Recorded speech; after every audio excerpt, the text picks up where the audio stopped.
Next, we are stitching the edges of the dress.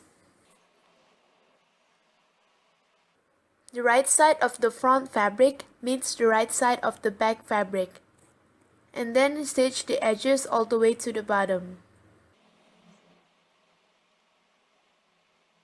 Leave 2 cm for the seam allowance.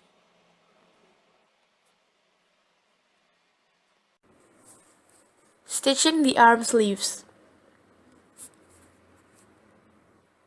To stitch the sleeves, fold 1 cm of the sleeves fabric inwards and then proceed stitching it.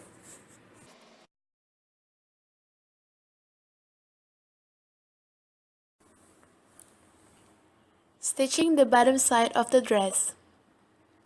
The same when we were stitching the sleeves, fold 1 cm of the bottom fabric inwards and stitch it as well.